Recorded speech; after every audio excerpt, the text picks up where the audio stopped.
impulses are being redirected. We are living in an artificially induced state of consciousness that resembles sleep. Oh, goddamn hacker, that second time tonight that asshole's cut in.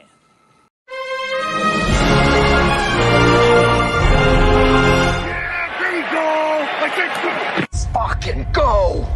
Let's fucking go.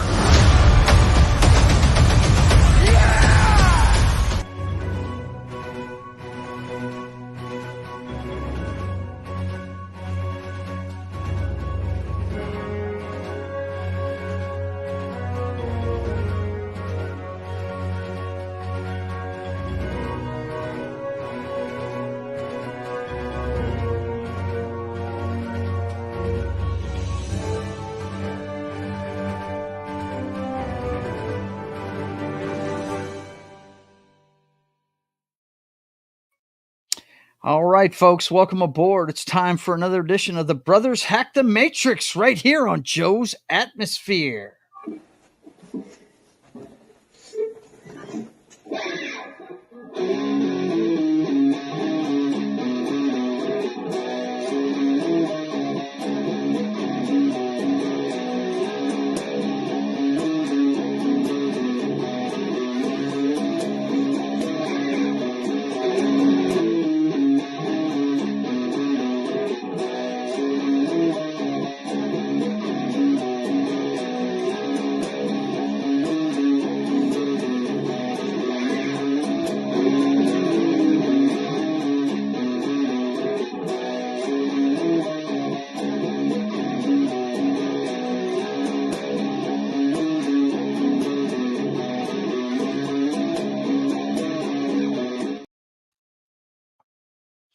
All right, folks, welcome aboard. It's time for the Brothers Hack the Matrix. I am your host, Joe's Atmosphere.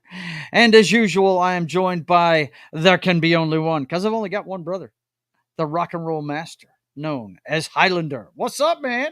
I see you rocking out over there.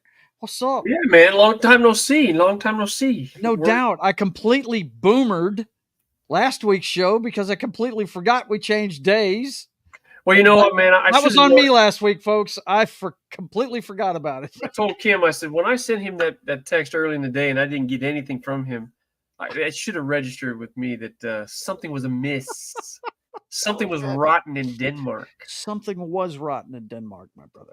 I completely boomered it, but that's okay. I remembered it this week. I tell you what, my schedule's still off, though, because, you know, usually I've got you a thumbnail going by 10 in the morning, and I'm doing social media by 11 so people can see it at lunchtime. I still boomered that part of it. I got it out there today, but it was this afternoon. But, you know, our regulars are here. I see that they're watching. So, you know, good to see all of you guys. You guys talk to us in the chat. You know, we love it when you interact with us. Show the folks what you're sporting tonight, man. What you got there? So this is the Gretsch. I got myself another Gretsch. It's got the really nice burst on it. Goes from a deep dark chocolate to like a caramel burst. You see some nice wood grain. Got the kick-ass P90s on it. This thing's pretty heavy, man. Is it? I played a little bit with it. Yeah, it's all So, yeah,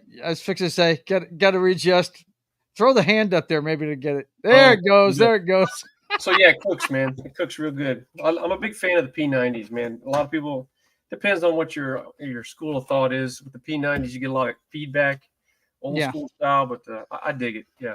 So, that's cool, it's a nice man. guitar. What you abiding tonight?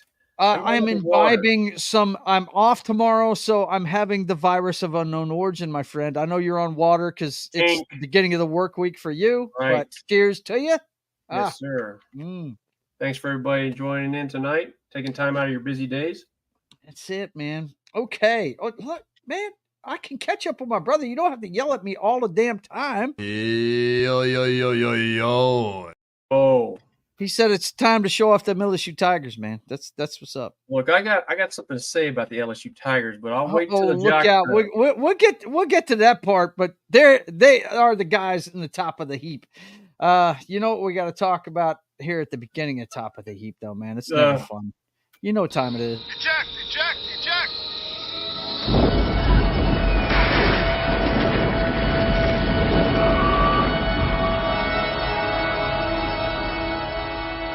Fire on the flight deck. This business will get out of control. It'll get out of control and we'll be lucky to live through it. So much death. What can men do against such reckless hate? What can men do against such reckless hate? Great actor, by the way, passed away. What can men do? Yeah, what can they do? They can stop do? shooting at each other. That's what they can do. Let's see. Ukraine war briefing. Power cuts in Kharkiv after Russian strike. Residential buildings and service stations were among targets, say local officials. Awesome. Russian grip tightens around Prokrovsk with battles in nearby Seldov. What we know Seldov. On day 971. Yeah, well, it's just going to go. I mean, they've been, we pay attention to it, but I don't know that anybody's really paying attention to this thing anymore. And, that the leader of the Ukraine, he's really whipping up, you hear World War. I mean, we're about there anywhere right now anyway. So, but that thing's not going anywhere. Yeah. I have a feeling that if we have a change in administration back to a Trump administration, you're going to see a lot of these things go away. Yeah. I mean, look. And that's not saying Trump. That's traditionally when a Republican, a conservative, more centrist gets into the office, these things stop. I remember when we were kids, you remember the hostage situation. That happened during, several things happened during Carter's administration and Ford. It was a dark time. A lot of people forget the 70s were a dark time. Look, that was a bad time. The war for us in Vietnam was like 74, 75-ish, something like that. And it was just not, but once Ronald Reagan put his hand on the Bible, they released those hostages, man. They knew it was a change in direction. It was a change in leadership, and that they were going to act on certain things. And I'm with you on that. I think there's going to be a move towards ending that skirmish over there in the Ukraine. Hopefully, I mean, well, if for no other reason, the businessman is not going to want to pay out all the money we've been paying out to that. And so let's hope that does right here at home that need to be addressed. And we're just throwing a lot of money, and Ukraine can never come back and say the United States did not support our effort. Can never say that. No, they can't. But we've got issues right here at home that we need our tax dollars to go towards. Yep. That's just a fact, man. So yeah, for sure. Next up, we got to talk about that other skirmish. Things are the Israelis are tired of messing around. The Israelis say that Yahya Sinwar, top leader in Gaza, was killed in a major blow to the militant group. This happened in, I believe it was Lebanon that they got him. I read a headline today says that there's somebody close to the Hamas group has called for the release of these hostages now, because they're really starting to pick off. They're feeling the pain now. Yeah. And I'm telling you right now, and I've said it from the beginning, those hostages are not in the Gaza Strip. They're in one of these neighboring countries, maybe Lebanon, maybe whoever. The ones that are alive. I mean, some of the ones they found are dead, but yeah, I'm with you on that. That's for sure. Because they got a lot of people that are complicit around that country that want to see their aims fulfilled. Netanyahu says he is undeterred after a reported drone attack on his home. Oh, yes. This is a couple of days ago. You're not going to get him to get off the pedal. That's for sure. No. And that's one region where it doesn't matter who's in office. Israel has made it very clear that they don't need anybody's anything. No. This is something that Netanyahu's, they're tired of. Yeah. So they're really pushing back, and I don't know that it ends anything. You might give it a respite for a 10-year period, 20-year period, whatever. But they're not joking around for real. Yeah, it's for sure. So say your prayers for that part of the country and hope this stuff subsides. I don't think this one's going to be over anytime soon. Every time this flares up, it lasts a good year or two. Yeah. Before I it think starts to calm Israel's down. going to go on about their business until they feel like Right. it's where they want it to be. Right. But once again, I think a change in leadership in this country is going to have an effect on this too. I really do. I think that's going to have a lot to do with it, man, because We'll see, because taken off. The handcuffs have been taken off of Iran by this administration a little bit, and they're going to get clamped right back on them.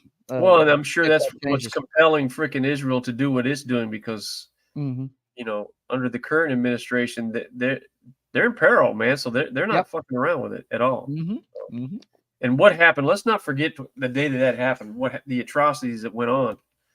You know, we were very quick to forget. We've forgotten about 9/11, obviously. The way we just have open borders all over the place. Yeah.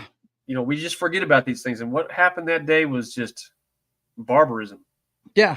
I don't know Look, what word to the use. equivalency, the equivalency in this country to what happened there would be, instead of 3,000 people dying in 9/11, 40,000 people dying in 9/11. Yeah. So, you know, that's talking what about the numbers would bear out. So, yeah. Populace was wiped out. That they want their pound of flesh, no doubt.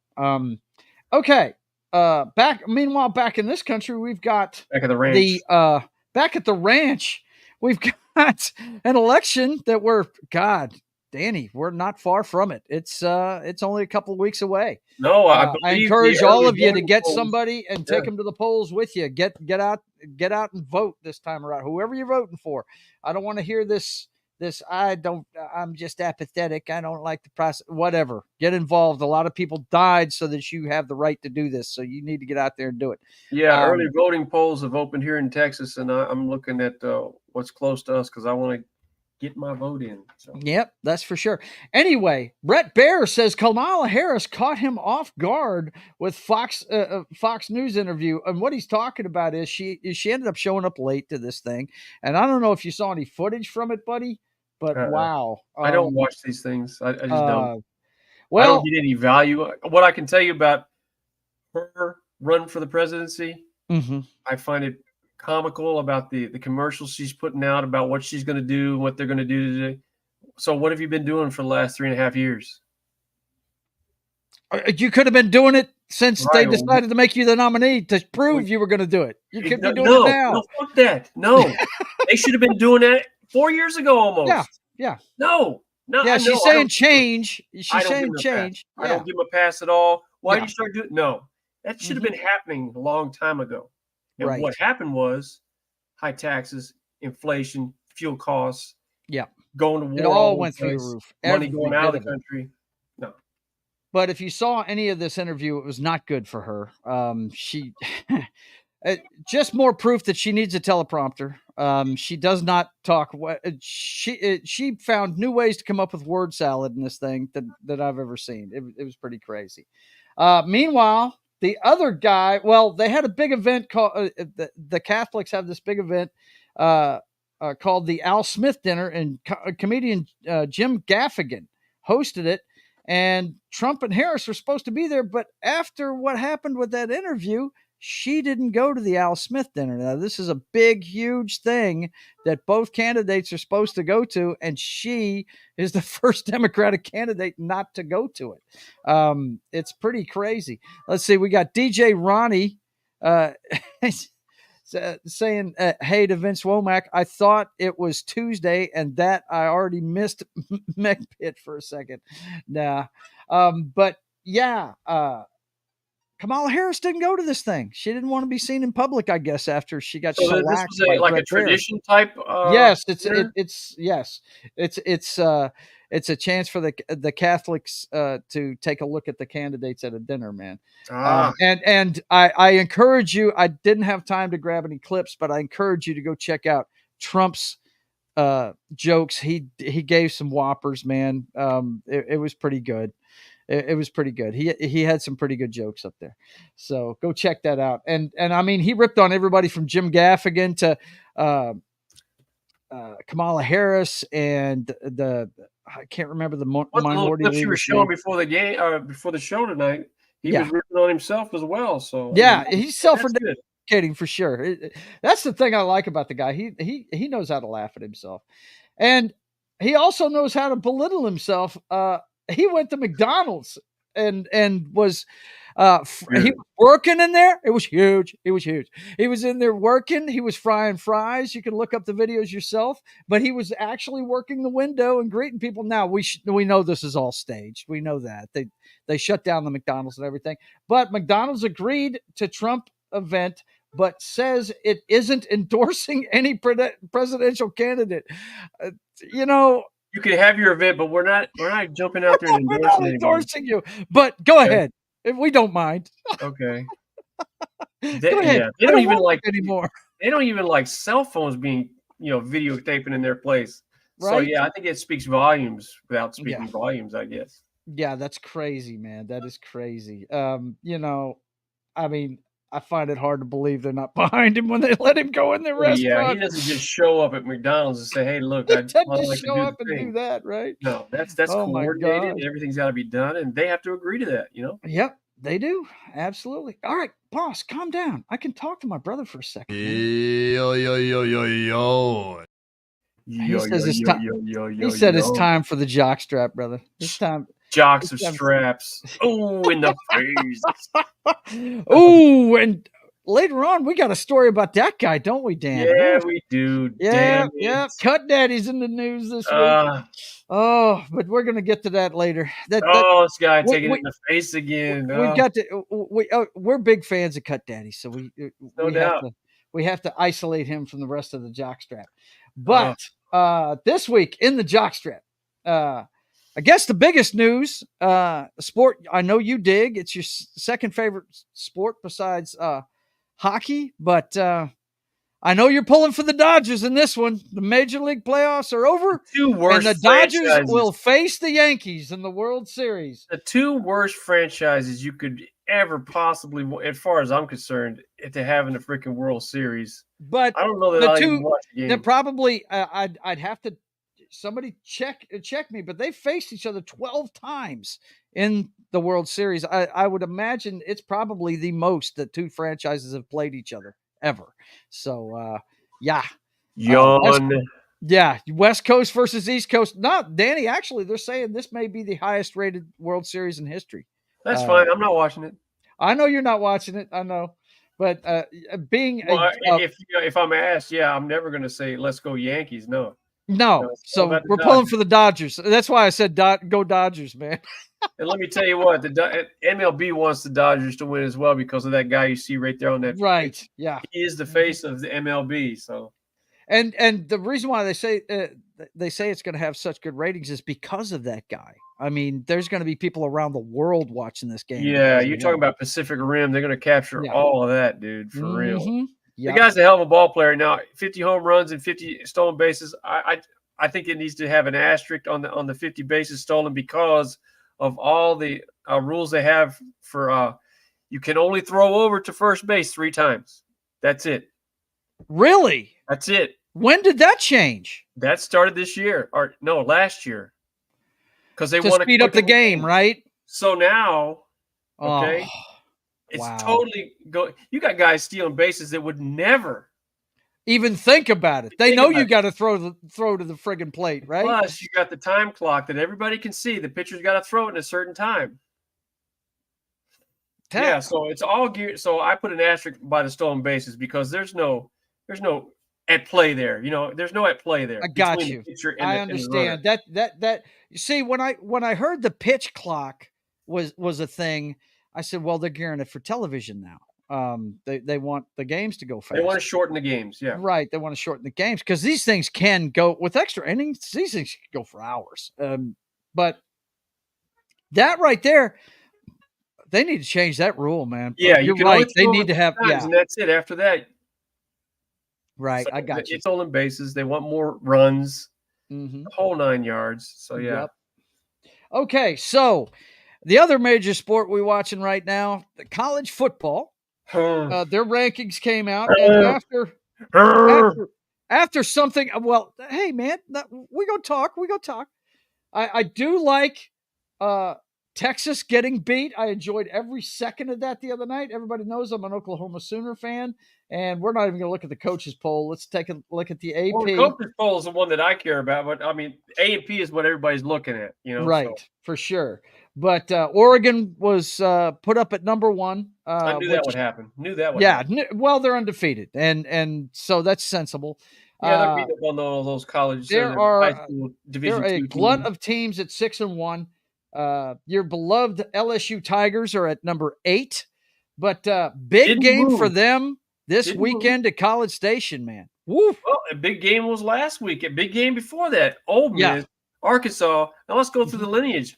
Arkansas, that they wore out Arkansas. Arkansas had just beat Tennessee, who beat Alabama, who beats Georgia, who beats the brakes off of Texas.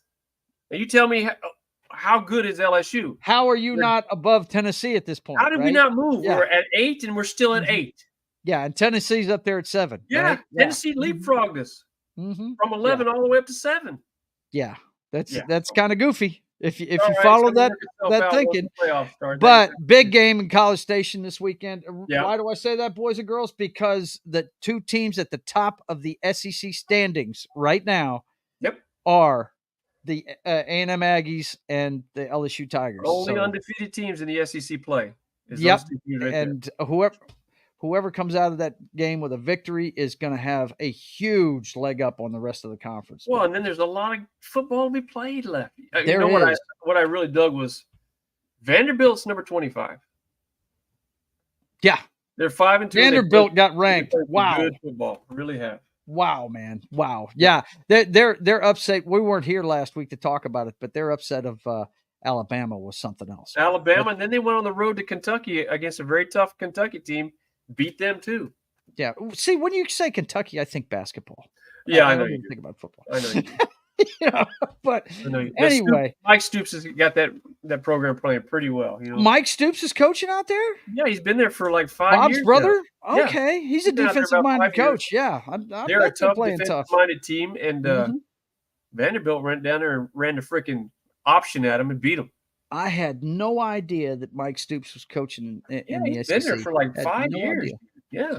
Well, I don't watch college ball as much as you do, man. But anyway, I watched the pros. And this story was from last week after last Monday night's game. Aaron Rodgers' bench reaction to game-sealing interception instantly became a meme. Now, that was last week. And guess what he had to deal with this week? Russell Wilson breaks Steelers' record for passing yards in a debut. Yeah. Did you see Aaron Rodgers' stat line for that game, dude? Yeah, I did. Terrible.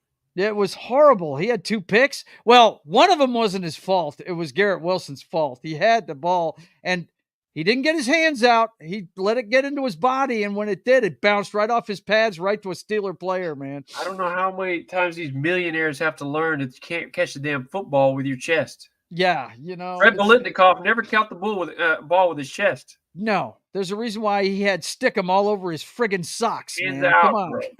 And it's my understanding these gloves are a lot more tacky than that shit was that they were using. But I was really happy for Russell Wilson.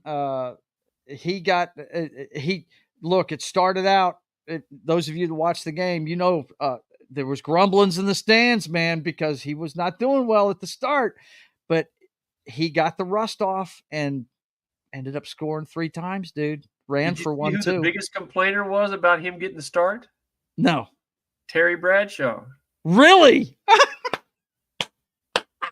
He couldn't believe it. He was like, "What are you doing?" Yeah. The young guy's got the pulse of the team, and they're doing well. And what are you doing? He was not down for that switch. Boys and girls, hang on a second. I've got to make sure the sound things are right because guess who's here, Dan?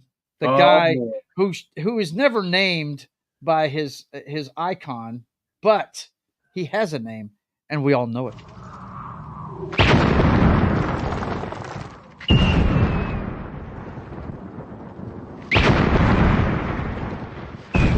There are some who call me Tim. Yeah, Tim is here. He said cue the clip. And Vince is here having a conversation with DJ Ronnie G. TG Rangy. Yep, that's his name, Tim. It's just not in his icon. Good to see you guys. Good to see you. Absolutely. But yeah, I was glad. I'm a big fan of Russ, and after what happened in Denver, it's really good to see him getting back to form, man. And it's the perfect thing for him, dude. Yes. It's a run, play, action offense. Run-oriented play action offense. That's what they started doing, and all of a sudden he was hitting people downfield, dude. It was great, man. It was awesome. I enjoyed the hell out of it. I really did. And you know how much I hate the fucking Steelers, all right? But the thing is, I hate this organization, but I love their head coach. And I love their quarterback now, and I love their brand of football, running the football and going off of that to go deep at them. I love that whole thing. It's just they've beaten too many of my favorite teams. I was going to say that's your Cowboys 70s getting the brakes beat off them in the Super Bowl. Seahawks too. Yeah, Seahawks too. First fucking Super Bowl. That's a bad. Don't get me started on that Super Bowl. It was horrible. Good job. Back to work. Take care, Tim. Good to see you, man. Good to see you. Okay, another news in the NFL this week. Guess who has a piece of the Raiders now? Tom Brady. Was approved to become a minority owner of the Raiders. He's got like 12% of the organization now. So he put up a letter. You can go check it out on his Twitter.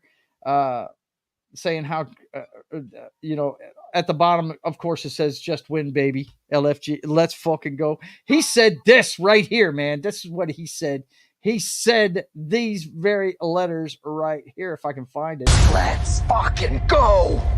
Let's fucking go.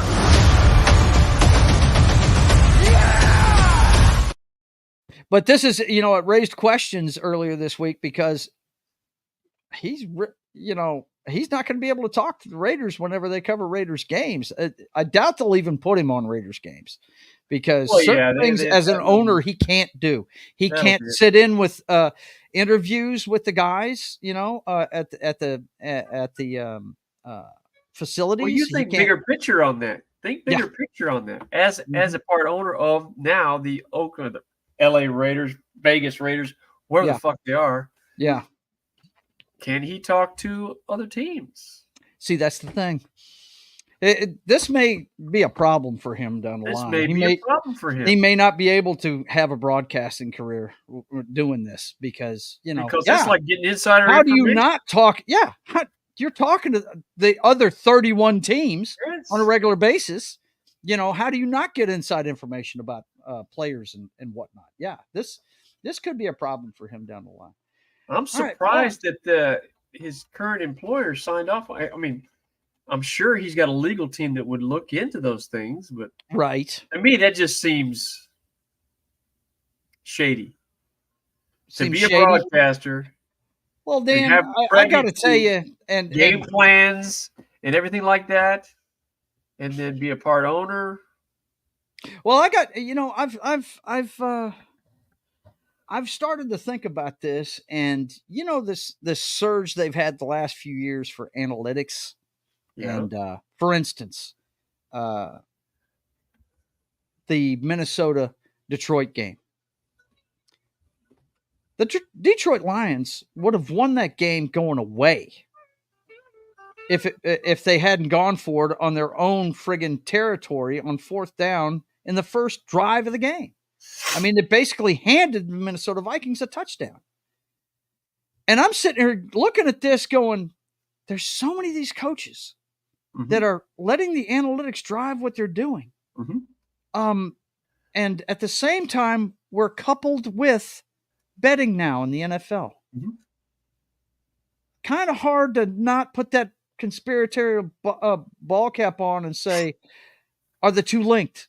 Are these coaches making these decisions because of point spreads and whatnot? I mean, and that speaks to the Tom Brady thing. I mean, you think about back in 20, 30 years ago, I don't think the league would allow him to be a part owner and broadcast games. No. But the lines have been so blurred now that tarnished the shield. Who gives a shit about that now? Yeah. I brought this up with my wife the other day. I was like, this is crazy. I could not believe he did that. I was like, what are you doing? Just punt the ball. The game, dude. I mean, the that's the new style of playing the game now. You and I are getting older, and we're stuck in what we believe they should be doing. But hey, Yeah. a lot of times they're going for things, and they're successful, and they're keeping these drives alive, and then they're getting points because of it. Yeah. So it's not all lose on that. So, but it's to me, it's a gamble for as it's a being, gambler's mentality. For me, old school thinking is you don't go for it deep in your own territory, but that's the new philosophy. And a lot of times, I would like to see the numbers on that, but a lot of times these guys are successful. So yeah, I mean, I'll see what I can find out about. I tell you what, you're optimizing what you're paying for as far as an owner and a coach. You're putting the onus on the offense. Get your ass back out there and get that. The Jimmies and the Joes got to perform, don't they? Yeah, no doubt. They do. Don't come off the field. Go get that damn yard. Yeah. Mm-hmm. I mean, come on. I'm paying you millions of dollars. You can't get a freaking yard. Aaron Rodgers was talking about that last night in his post-game press conference. He was talking about how he thought during the week the vibe was good, but for some reason they fell flat during warm-ups for the game. And he was talking completely about the vibe of the team before they even started the game. No shit. Yeah. So it's I mean, I'm always going to love football, but it makes me question things, especially this betting thing being involved, just them being hand in hand with FanDuel and shit. The dynamic has totally changed. It used to be taboo betting, and you want some purity, you want some above board, at least the perception. They don't give a shit about it now. Yeah. I mean, they've got Kurt Warner telling you how to bet responsibly. Yeah. They got him out there telling Well, that's like all the freaking signage you see up in the casinos, gambling problem. They got to do that. They got to say that. Mm-hmm. But on the other side, they're pushing the spreads and the injury reports and this and that and the other, and they want you betting. Yo. Hey, man, I get it. We're just having a discussion. Shut the hell up, man. He said it's time for the flicks, bro. It's time for the flicks. Time to check out what these millionaires in Hollywood are doing. Don't get me started on this loot clip. I don't even get that. I mean, how do you fight for 30 minutes, hold your own against Darth Vader? Against Darth Vader! And then just hold your arm out there for him to You know what I'm saying? He's just leaning back against the pole like, I don't know what he's doing. But Darth said, okay, I'll take that hand. Thank you. Oh, my gosh. Well, boys and girls, it is time to check out the box office for this week. And Smile, no surprise, was number one. The horror movie. It is time for the horror movies to come out and make their money. Smile 2, the sequel to the surprise hit. It was a surprise hit, the first one. Yeah, it surprised me. Kim and I started watching this the other day. Smile 1. Yeah. Mm-hmm. Yeah, right. That's what I thought. The whole premise looks stupid to me. But apparently a lot of people liked it, and it made $23 million this weekend. Wild Robot, still making double digits because it's a kids movie. They're taking the kids to the theater. Another horror movie, Terrifier 3, in its second week made $9 million. Beetlejuice is still out there. Even though it's on a streaming service, people are still going to see it in the theater after 7 weeks. And then we've got We Live in Time. I don't know what that is. I have no clue what that is, but it was $4 million's worth. And The Joker has dropped out of the top 5. It made a piddly $2 million. The movie that I went and saw last week, Saturday night, which I gave a review on my other show. It's great. But then again, if you are a fan, one thing Rhonda pointed out when we were sitting there, she saw the age of the people walking in. She goes, there's no 20-year-olds walking in here. I said, yeah, I know. It's all going to be people our age. It's like the Beetlejuice movie when we went and saw it. It was mostly people our age to go see Really? it. Was it? Yeah. But anyway, Saturday night was really good. If you're a fan of the original Not Ready for Primetime Players, go check that out, man. It's really, really good. It's not making much money because of the fact that it's geared towards people that are in their 50s. But yeah, great stuff. The actors that played the different parts were fantastic. I really loved what I found out about Garrett Morris, the one black person that was on the cast. He was, during the show, he was questioning why he was even there. Didn't know he was a Broadway writer and producer. He was a stage actor and creator before he even came on Saturday Night Live. Yeah. You know, I thought he was a comedian like all the rest of them, and no, he was a thespian. This guy, and man, so great, so really good stuff, Danny. If this movie is 50% accurate, then Lorne Michaels, the guy that Dr. Evil is modeled after, is the ultimate cat herder, dude, because he had, I mean, you should watch it just to see who didn't make it on that original show. Billy Crystal was backstage ready to do a bit and didn't make it on that first episode. You know, it's pretty cool. And I forgot that George Carlin, the guy that played George Carlin, knocked out of the park. He sounded just like him and everything. It was great, dude. I know you love good comedy, and you know, and the comedians that were, you know, doing their stuff at that time. There was a lot of giants back then, you know. And this is the thing. The whole premise of the movie is this was the young upstarts, and that was the whole theme of the movie. The old standards, like Chevy Chase gets into it with Milton Berle in the show, and stuff like that. Yeah, it's really good, Dan. You'll enjoy it. It's good stuff.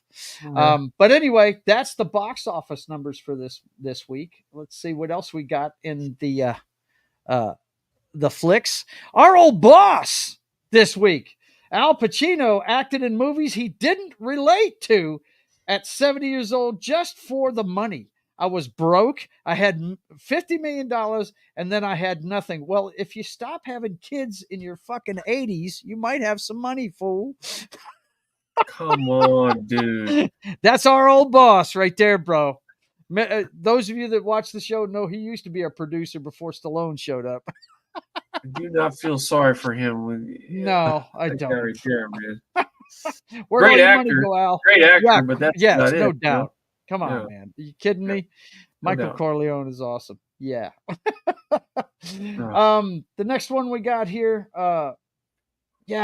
This was a shame. He passed away earlier this week, and they had grim photos that show Liam Payne's trashed hotel room littered with drugs as cops ramp up search for dealer. I do not know who this guy is. I'm sure I don't know him. He was with a boy band, I believe. Hang on, let me see if the name of it's in the article here. He fell from his balcony, but about 4 stories up, and died. But some people think he committed suicide. He was having a drug fueled psychotic episode. People called 911. In there, yes, the place is trashed, right? Yeah, he trashed his hotel room, drugs everywhere and stuff.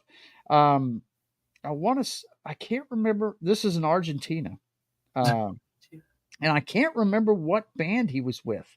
But let me see if it says in here somewhere. Well, look, it's just another case of somebody that's reached a level of success and still has demons. Yeah, has huge demons. Get away from them. You know? Yeah. If anything, the money adds to the fuel of that demon. Yeah. It's like pouring gas on a fire, right? You know, you'd think some of these people that would be around him would try to save the cash cow, but they just let him go, man. Yeah, I don't get it, man. I don't get it at all. I mean, it's an old story, isn't it? Yes, it is. All the way back to, I mean, guys we followed when we were younger, like Richard Pryor ended up getting himself in trouble at one point, catching himself on fire with cocaine and stuff. Well, you look, Jimi Hendrix, right? I mean, amazing. Janis Joplin, amazing, right? These people all cut down in their primes because of drug use. Drugs. It's ridiculous. Bon Scott, my favorite AC/DC. Dude, they've been talking about him a lot lately. Have you noticed that? They've been talking about him a lot lately. I don't know why. Well, I mean, hands down, he's my favorite front man for AC/DC. He's brought a rawness and a nasty rock and roll attitude. Best. He was the best. Here's a guy who was all tatted up and he was in your face, man. I mean, really. But he fit that band so well. Yeah, he did. And his fucking buddy left him in the damn car. And he died from hypothermia. Hypothermia. He's so drunk. Speaking of frontmen for rock acts, me and my brother actually saw this guy in his prime. Paul Diani died today. Former Iron Man singer dies at 66. He was the vocalist from Iron Maiden, 1978 to Iron Maiden. 1981. So yeah. Yeah, Danny first pointed time out to me that when Southern. we saw Iron Maiden the first time, it was in 81. Yeah. He was 81. He was the front man. It was the Aldo Nova Open. Then it was Iron Maiden. And then it was 38 Special. 38 Special. Yep. And he was the original singer. Yeah, he had a great voice. I don't know why it didn't work out, but yeah. Hey, 66, that's too young, man. It is too young. Doesn't look like he was taking care of himself too well, though. Yeah, that belly's getting out there, man. Yep. But that's it for the flicks this week. Oh, look, man. Get off my butt. Yo, yo, yo, yo, yo. He says, you're not done with the flicks yet, bro. Not done with the flicks yet. There it is. Because it's time for the Diddy Files. Don't you know? Diddy Files, man. Don't you know, boys and girls? Look, you have to get on my ass because it's Diddy File time. This is the fucking cornerstone to the. I hope the house cards comes just smash into the ground. You know, I'm looking man. forward to see the names that are going to come down. Get out the baby oil, boys and girls. Get out the baby oil. Let's see. First headline we got here. Diddy once warned Ashton Kutcher not to punk him. That will not end well for you. Gee whiz. Why would he say something like that, bro? Look, man. I mean, could he have stuff on Ashton? Maybe. I'm telling you, every day it seems to be another look. DiCaprio, he's in there, right? Right. I saw a headline today, the Diddy Files. Diddy and 2 other celebrities are named in a rape case against a 13-year-old. Apparently, that this one's lady was right here, buddy. Yeah. Sean Diddy Combs accused of raping 13-year-old with celebrities present at the VMAs after party. Oh, holy shit. I don't know. Look, first of all, she wants to go to the show, right? But then she can't get in, so she starts talking to limousine drivers. If you believe what the story says, I don't know who allows this 13-year-old to get put into this situation anyway. Right. So yeah, of course, this one limousine driver recognizes this is right up Diddy's alley, and gets her in there. She gets a drink. She passes out in the daggone one of the spare rooms because she feels lightheaded. And Next thing you know, she's getting raped by one celebrity and Diddy and another one. This has all got to be proved anyway. Right. But man, yeah, every day is the stories coming out of this are crazy. Yeah. Crazy stuff. Martin Acosta Santana, good to see you, my friend. What's going on?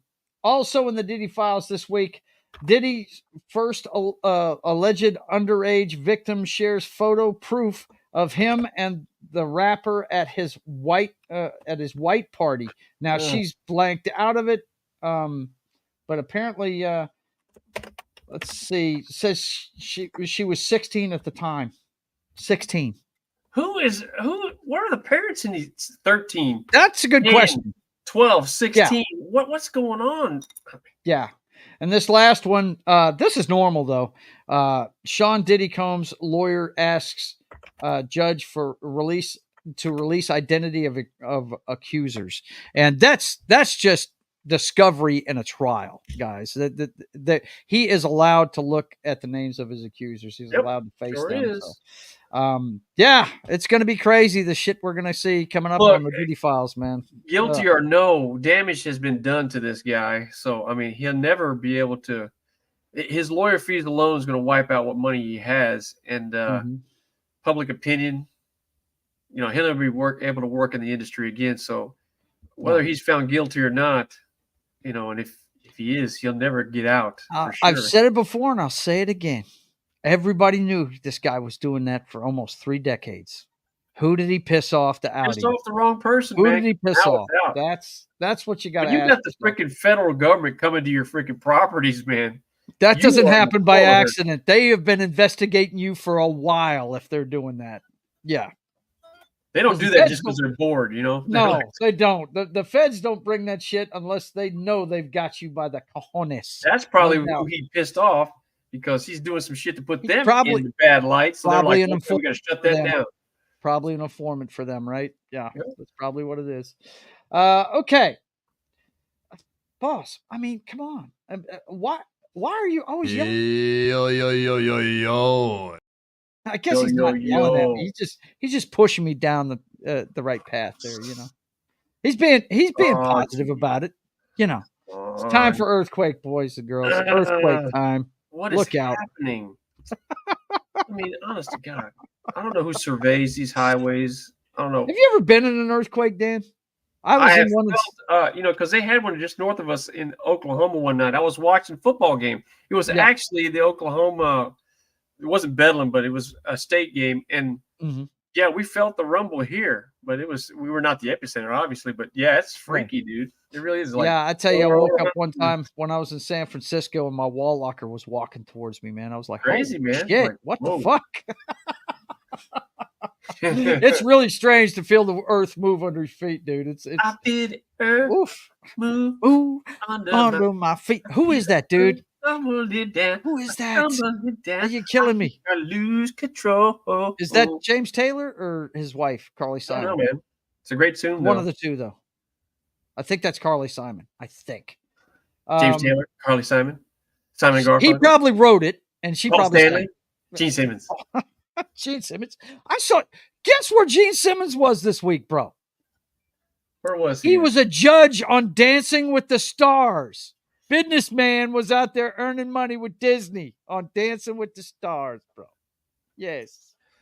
It was the heavy metal night, and he was the face of heavy metal on the show, bro. His ego will not allow him to just go quietly into that good night. He's just not going to. He can't do it. Just be grandpa and hang out. He's got his own band. He still tours with the Gene Simmons Band. There you go.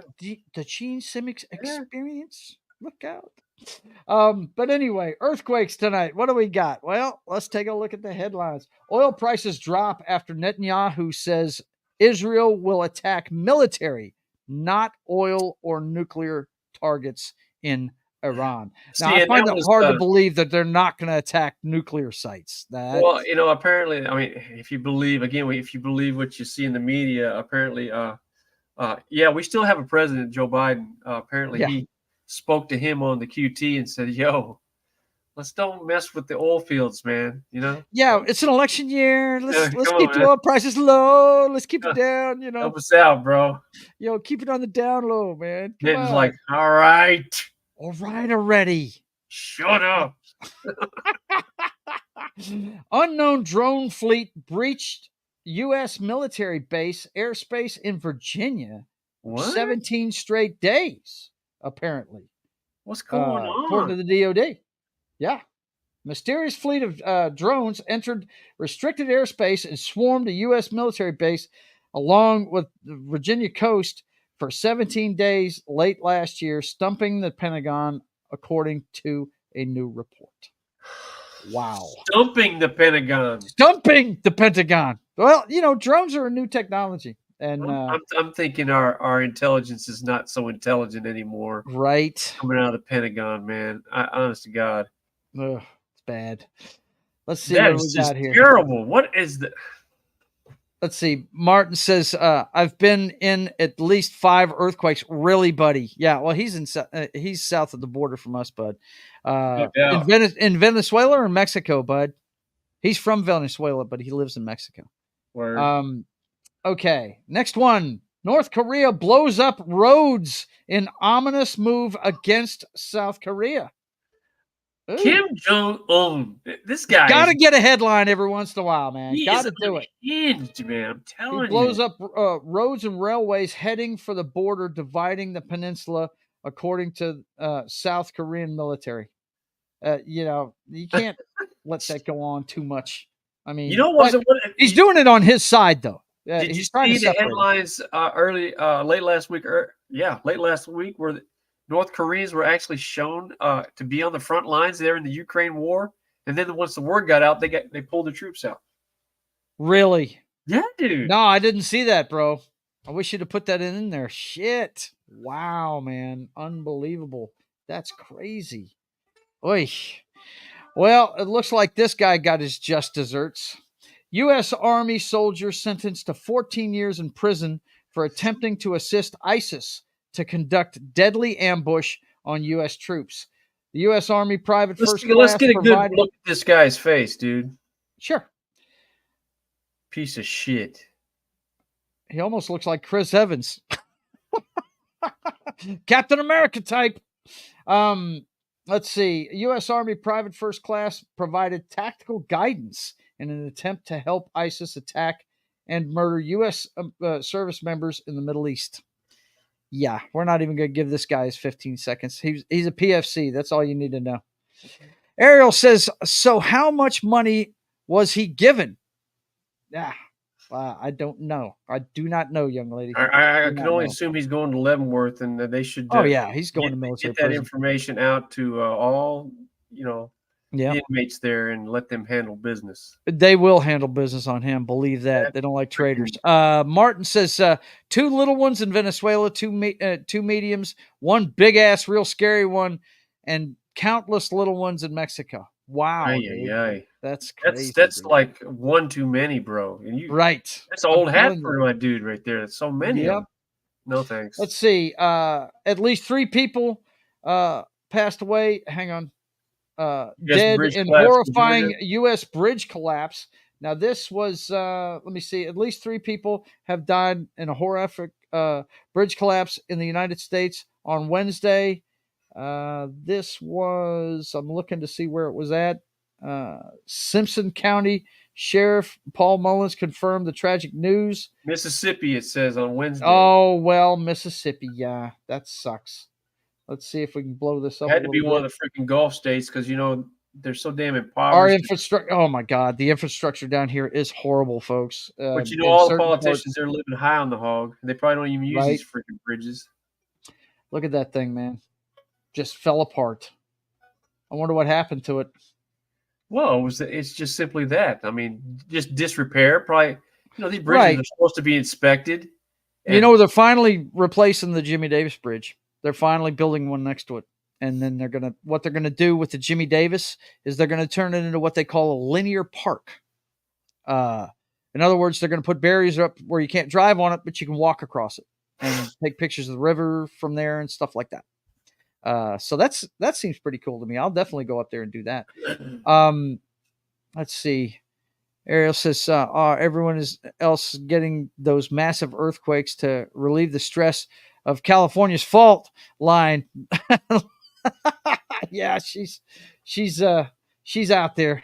Well, actually, no, she's in Vegas now. She moved to Vegas. I forgot about that. I'm so happy for you, Ariel. Yeah, no doubt. Good to see you're doing well, young lady. But yeah, that's a shame. The infrastructure in this country really needs work. It really does. This one I thought was interesting. This may be happening more and more if we have more of these type of mass school shootings and things like that. A father and son are both indicted in murder charges in a mass school shooting in Georgia. The father and the son. Why? Because is this the one where he bought his son an AR-15 or something like that? Yes. And the kid already had a history of issues and he got him a weapon anyway. Yep, absolutely. So yeah, that right there, I think that's a good course of action. If you're, especially if somebody underage uses a gun owned by the parent. I mean, they're responsible for locking that thing up and keeping it away from them. So they're responsible for keeping their weapons locked up. This guy's responsible for buying his kid I mean, what are you going to use an AR-15 for?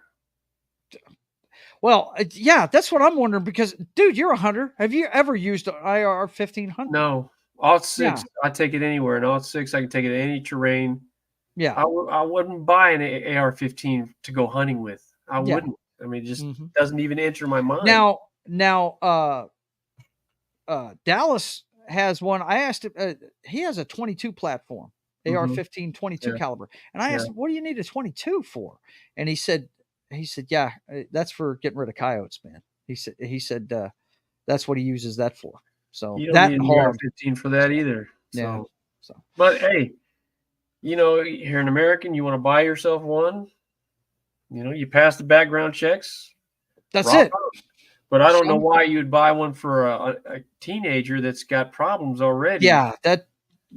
he needs to be brought up on charges for that right there. That's just irresponsible gun ownership. It really is. It really yeah, it is. You've got take your look kid. when you buy a weapon, when you buy a gun, you're responsible for what happens with that gun. You know. Yeah, first weapon I got was a 22 caliber, and you probably weren't. Were you living here at the time? I don't know. think you probably weren't. When I moved out to Virginia, it's the first thing I had to do when he got it for me. I had to tear it down and clean it and everything and put it back together. Right. Before I even put a round through it, he wanted me to understand the operations of the weapon and da-da-da. And then, you know, I was never allowed to go out by myself. It was always supervised. It was always on the range. Da-da-da-da. Right. But, you know, being responsible, this guy right here, guarantee you Dad would never have bought us an AR-15 or an M16 back in the day or whatever. Guys, we're both from the South, and we were raised around people with guns, but we weren't raised with guns in our house. Our parents didn't let we didn't even get to play with toy guns because they were so affected by JFK's that they didn't want us playing with toy guns at all. There was no weapons in the house. Just, you know, they didn't let us have guns. That wasn't the kind of thing we did. Danny didn't start hunting until he was an adult. Right. You know? Now, I was exposed to guns outside the house, pellet guns and BB guns on the planes. Me too. We used to, BB gun fights and all kinds of shit. I mean, I've said to people several times, they wouldn't have shot up a school anywhere near us because the seniors would have been running for the fucking deer rifles in their gun rack, you know? Everybody had gun racks. Yeah, everybody. We showed up to school, and half the guys had guns in their trucks. You know, yeah, I mean, you wouldn't last. It was a different time, though. It was a very different. Not to mention, the faculty guarantee you were carrying weapons. So yeah, they were back then. Yes, you wouldn't see that now, but yeah, they were ready. Yeah, they were. Next up, armed teenager. I like to call this one the fuck around and find out winner this week. Armed teenager tries to rob a pizza shop, but gets beat up by the employees for his trouble. Yeah.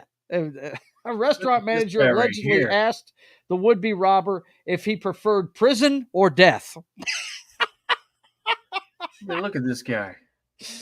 What happened was they got this guy on the ground. Have you read the article, Dan? They got this guy on the ground and they disarmed him, and the guy actually, pulled the trigger at him, was going to shoot him, and it didn't go off. Click. It was empty. So he beat him with the butt of the gun. There you go. Pistol whipped his ass. Yeah. That's how this guy got fucked up. Good for him. Wow. Unbelievable, man. The fuck around and find out award winner right here. There he is.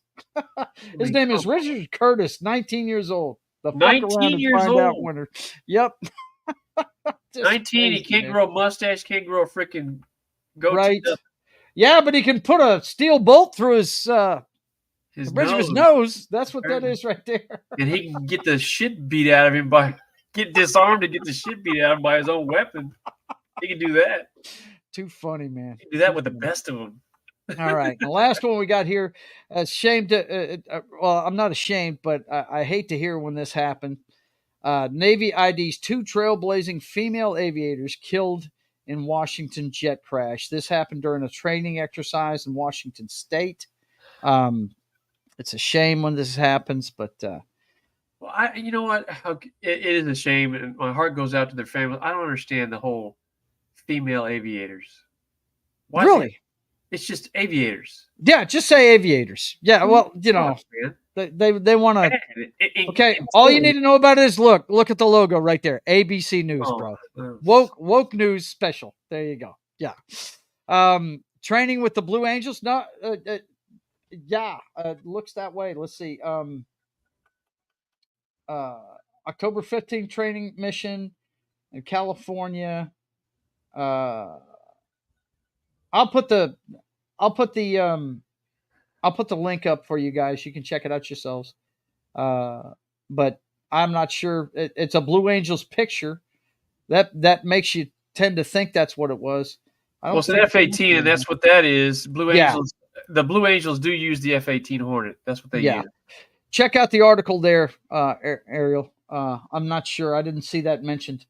But yeah, it's a shame whenever that happens, man. It You're really not is. going to get any particulars about the crash. I don't believe it's going to be all background and talking about the aviators and. But if they were training with the Blue Angels, they'd tell you that. They would tell you that. I mean, they always report on these accidents at air shows and stuff like They that. may have been, because they rotate their pilots. I mean, it's not the same pilots forever, so they may have been in training. Who knows? Yeah. Okay, so next up, we've got those people that we send to Washington and to the State House and to the City Council.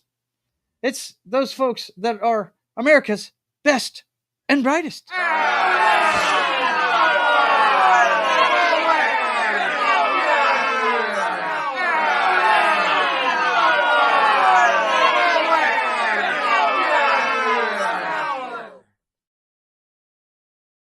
I love that last guy, man. I don't remember his name, but good God, he's awesome. Let's see what we got under best and brightest tonight. New Hampshire Supreme Court Justice Ann Marconi indicted on 2 felony charges. What are these felony charges, Dan? Yeah, well, she went to the governor, I believe, and asked him to, suspend a investigation into her husband. Oh, yeah. I guess he was, involved in the docks and some function. But yeah, there's a case pending against him, and she tried to, muscle in and call in some favors to have that trial squashed. And yeah, now she's facing felony charges, man. Malfeasance in office being one of them, maybe. Could it be? Could it be? It's a litany of things that are. I mean, it lists, several other ones, but 2 felonies. The idea is this is I don't know if she's a sitting, but she works with the Supreme Court there in New Hampshire, and she was trying to call in favors to halt an investigation into her husband. Wow, so, intense. The idea that you think you can do that and that you're above the law. Yeah. Found out real quickly elitist. That was not the case, man. So I found out New Hampshire, we don't play that. No, we don't play that shit. Nope. New Hampshire don't play that shit. Also, he's lying. Ohio Senate candidate blames staffers and family for errors. Republican Bernie Moreno is trying to shrug off responsibility for mistruths, tax bills, and a casual sex profile. What the bro? This guy right here, and he pawns off the. He says in one article that he's got an MBA from Ohio, or from Michigan, rather, and he doesn't have it's a BBA. He's accused. Well, he had to actually pay a fine for tax evasion. He didn't pay overtime to one of his employees. And he said that was one of his staffers that did that, and he didn't even oversee that. And then the other thing is some questionable sexual site had an account in his name. He said another staffer did that. That wasn't him. So long story short, every time this guy runs into trouble, he's pointing the fingers this way and that way. It's not me. I didn't do any of that stuff. Again, this is another case of best and brightest, thinking that they can get away with whatever they want and not taking responsibility for what they're doing. And these people want to be our leaders, so. Yikes, man. Yeah, that guy's shady at best. So. That's America's best and brightest.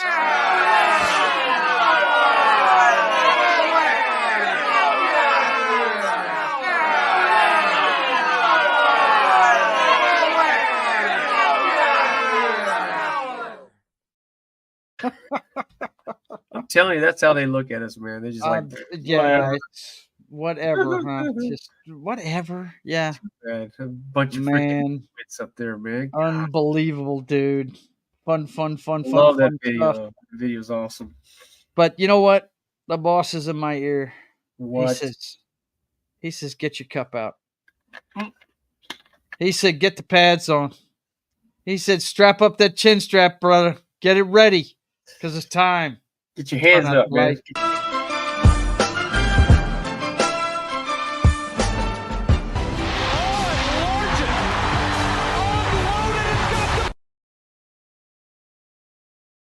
I have the utmost respect for Kurt Warner for going in there.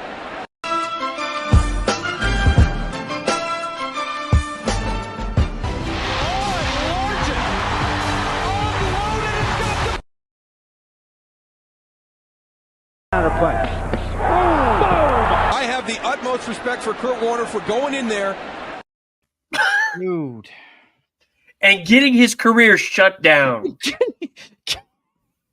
That's what he's respecting. Getting blown directly onto the retirement couch. Oh, retire.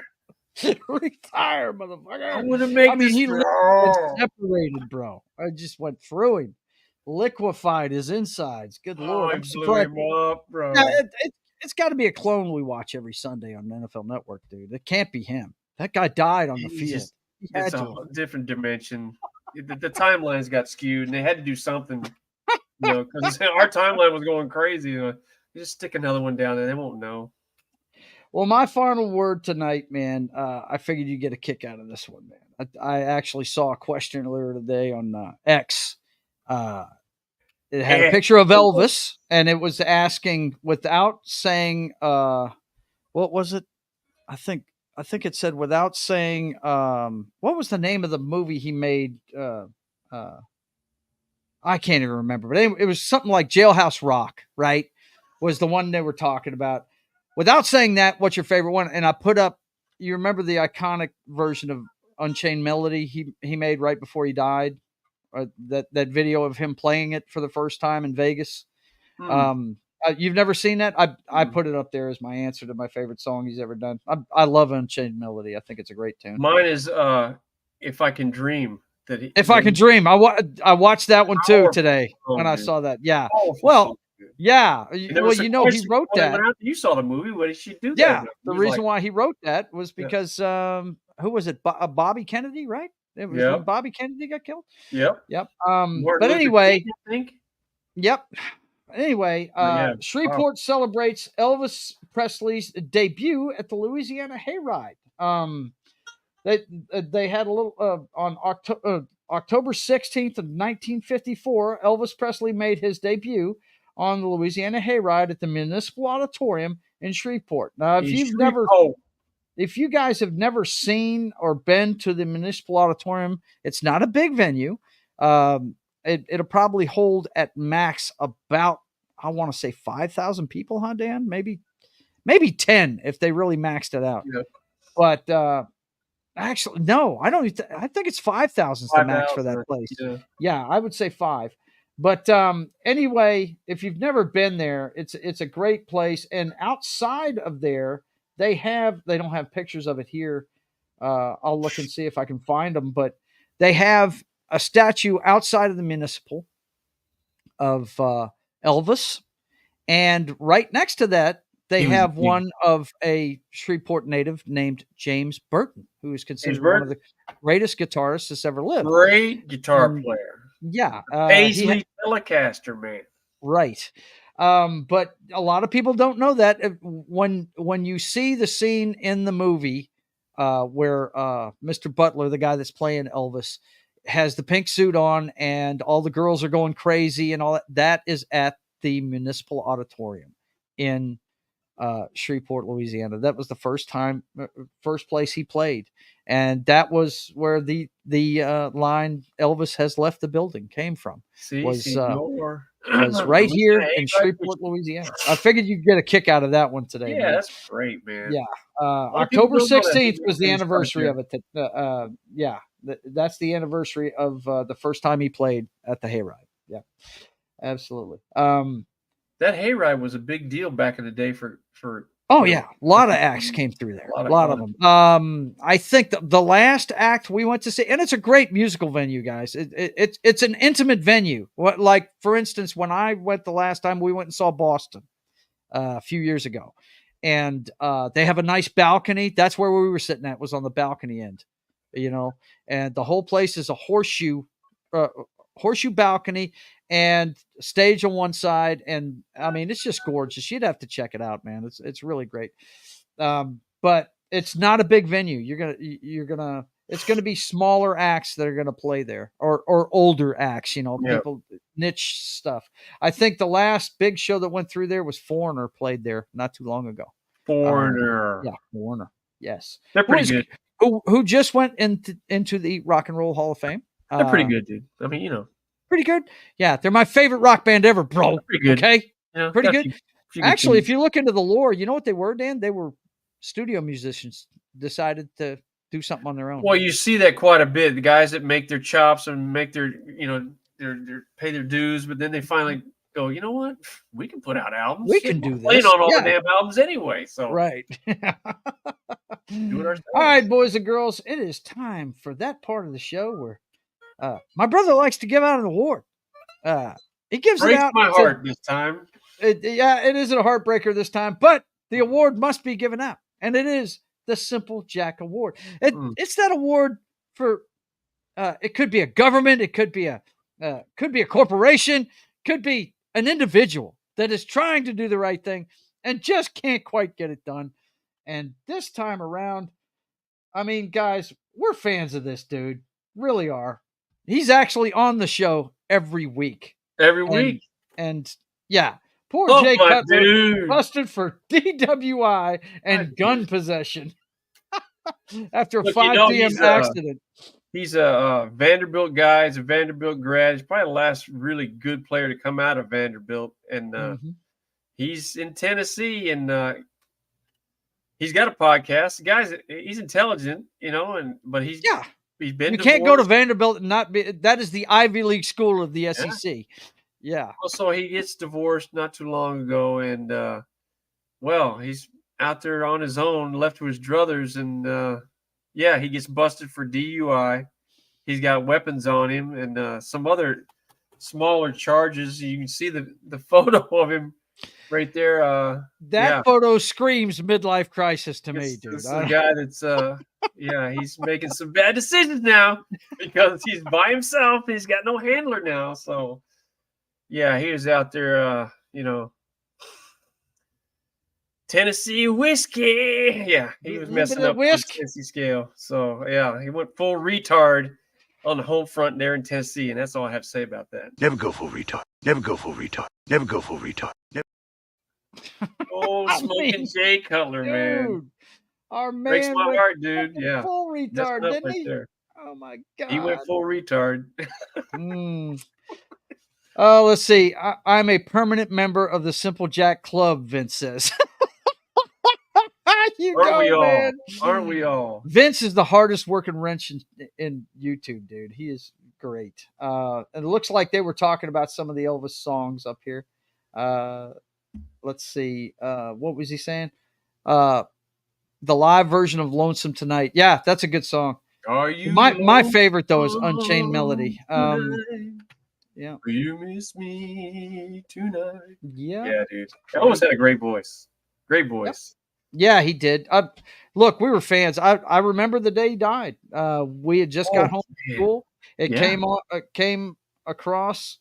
Now back then, guys, we didn't have cable news. We didn't have all that. We didn't have phones.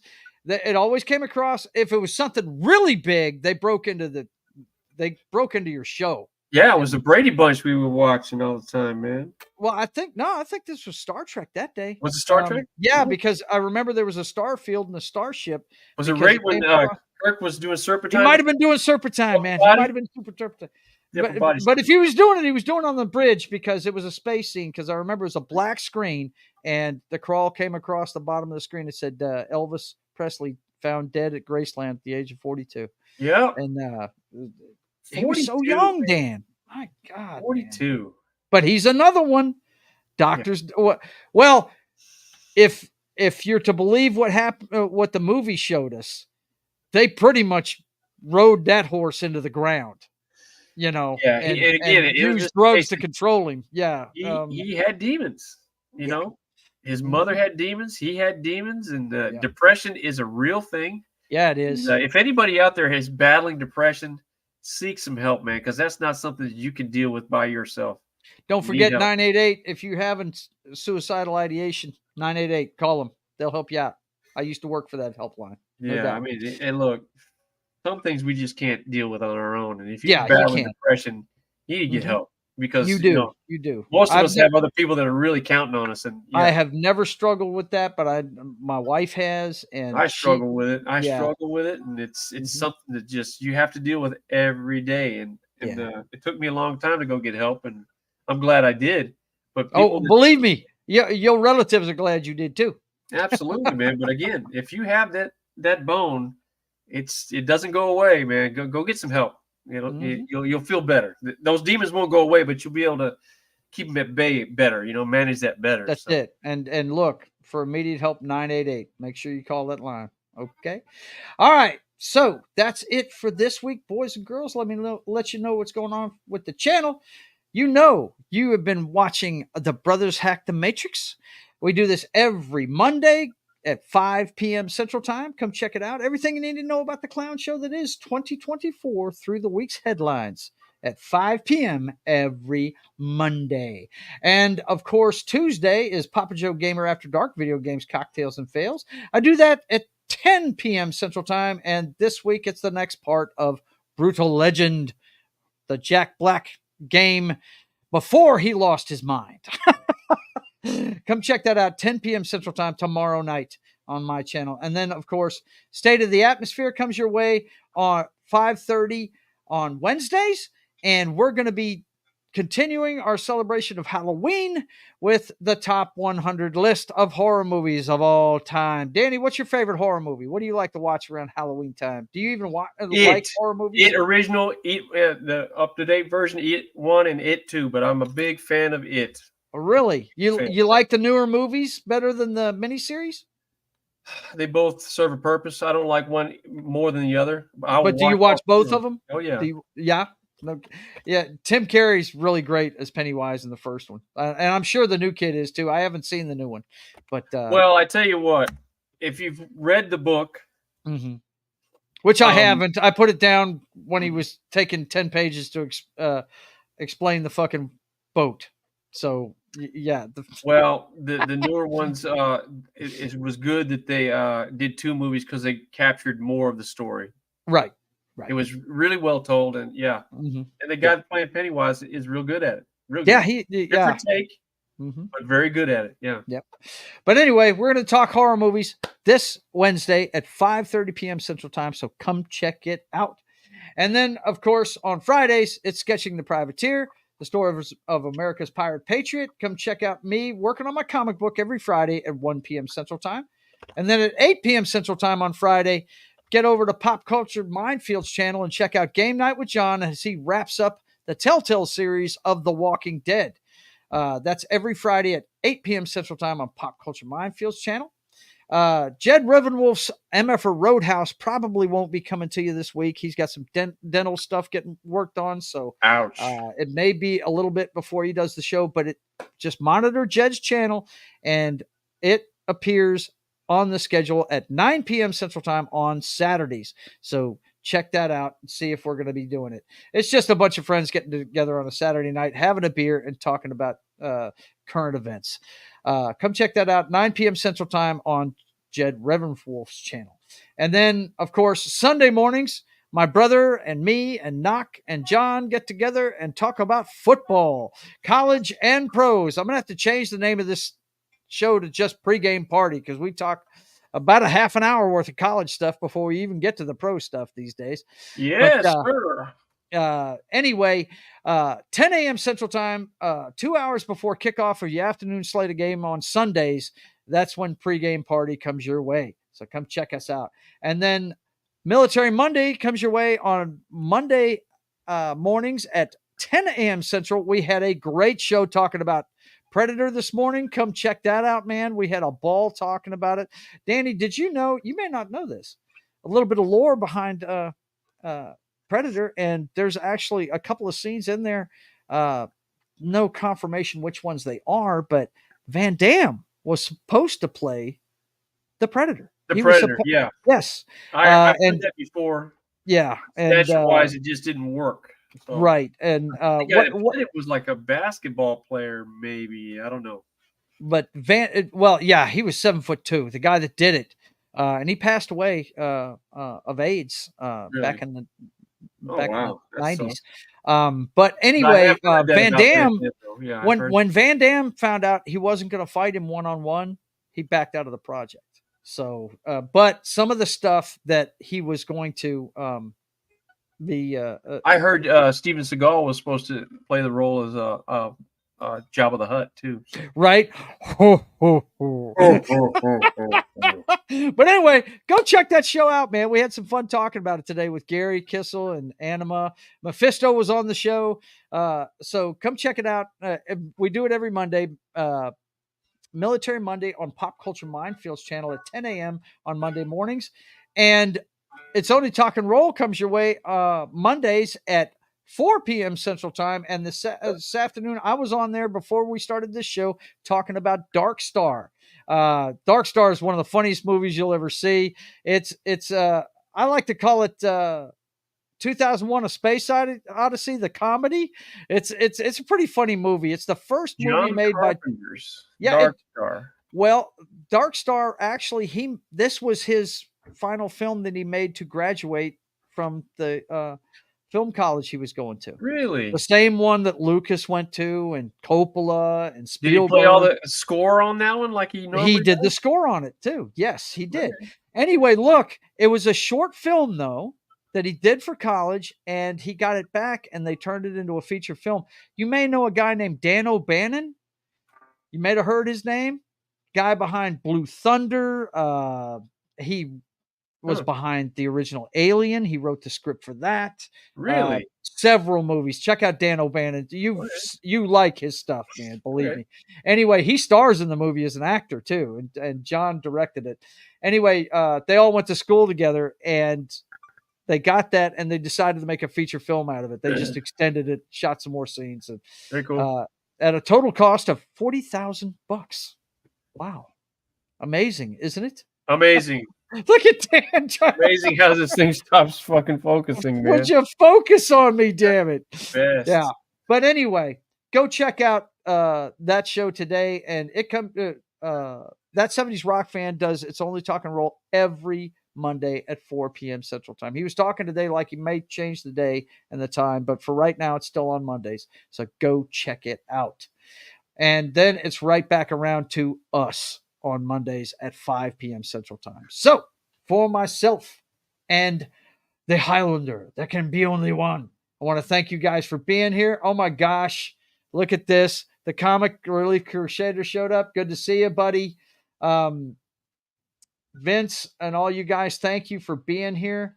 Let's see. I'm checking to see if anything else is going on in the chat. No, he's just pretty much putting all the links up. But we want to thank each and every one of you for being here, no matter if you're watching us on Rumble, X, YouTube, wherever you're watching. And until next week, I want you guys to keep on keeping on. God bless.